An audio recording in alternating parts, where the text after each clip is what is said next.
Okay, welcome back to the session. Next, we'll start with a continuation of each layer. Now we will discuss about transport layer. At the transport layer is also an end-to-end connection. In the transport layer, at the source host, it will be going to get the message from the application layer. Here we are going to encapsulate it in a transport layer packet that we can call it as a segmentation or datagram different protocols, and we are going to send it through the logical connection to the transport layer.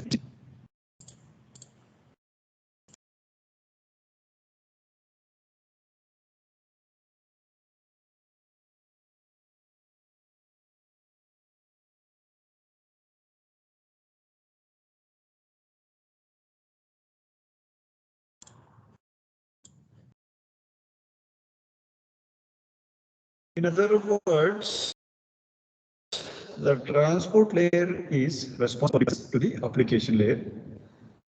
We get a message from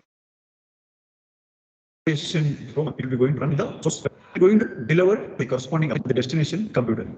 The reason is the separation of a task and duties with which we are discussed in the earlier cases. Based on that only it will be going to separate the task. Then the transport layer should be independent of the application layer. In addition that we are going to see that we have more than one protocol in the transport layer. It means that each application program can be used the protocol that it will be going to best matches its requirements. The main protocol of a transport layer is transmission control protocol, that is TCP/IP, Internet Protocol. It's a connection-oriented protocol that it will be going to first establish a logical connection with transport layer at two computer before transmitting a data. When transmission control protocol will be provides a flow control, it means that matching the sending data rate of the source host with the receiving data rate of the destination computer to prevent overwhelming of the destination, and also a error control to guarantee that the segments arrive at the destination without error, and we are going to resending the corrupted ones. And cognition control, it will be going to reduce the loss of a segments due to the cognition in the network. The other common protocol we are going to use is user datagram protocol, that is UDP. It's a connectionless protocol that will be going to transmit user datagrams without first creating a logical connection. In user datagram protocol, each user datagram is an independent entity without being related to the previous or the next one. Okay, the meaning of that term is connectionless. Okay, UDP is a simple protocol that does not provide flow error or cognition control. It's a simplicity, which means it's a small overhead is attractive to a program that needs to send short messages, and it will be going to, it will not cannot afford the transmission of the packets involved in TCP, transmission control protocol. When a packet is corrupted or it will be lost. And a new protocol, that is Stream Control Transmission Protocol, SCTP, is designed to respond to new application that the emerging in the multimedia.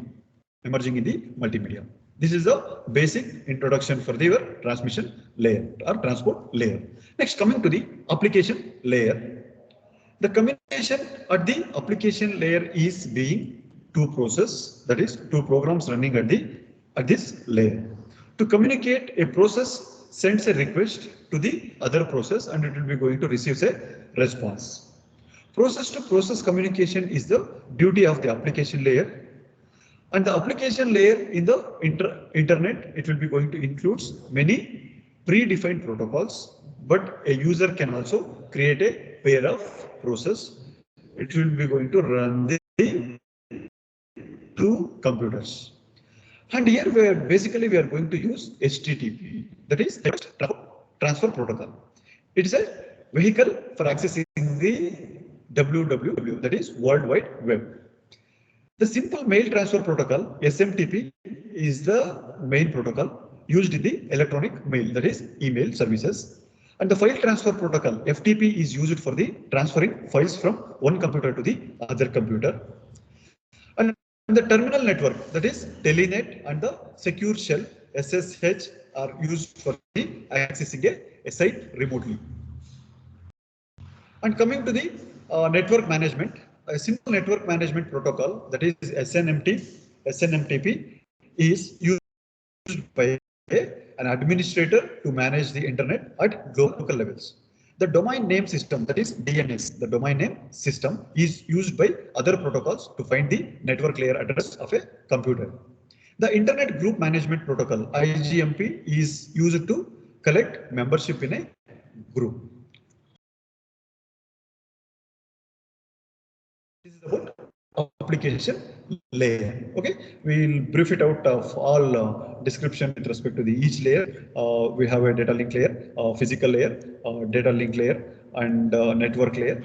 And coming to the transport layer and the application layer. Okay, in the OSI module, the application layer is very much important. Why? Because we are going to use some other techniques, that is hypertext HTTP, hypertext transfer protocol is a vehicle for accessing the it is used to accessing the World Web, WWW, World Wide Web. And we are going to use SMTP, that is a simple mail transfer protocol. It is the main protocol used for the email, what we are going to send the mail, that email services. And we are going to use FTP, it is used for transferring files from one computer to the other computer. And we are going to use Telenet, that is terminal network, and secure shell SSH we are going to use to access the site remotely. And finally, we are going to use SNMTP, is used for the administrator, and we are going to use administrator. It will be going to manage the internet at global and the local levels. And we are going to use DNS, that is domain name server or domain name systems. We are going to use by the protocols to find the network layer addressing of the computer. And with respect to that Internet Group Management Protocol, IGMP is used to collect the membership in a group. Okay, these things we are going to discuss in depth in the fifth module. This is about description of each layer. Okay, thank you. We'll continue in the next session.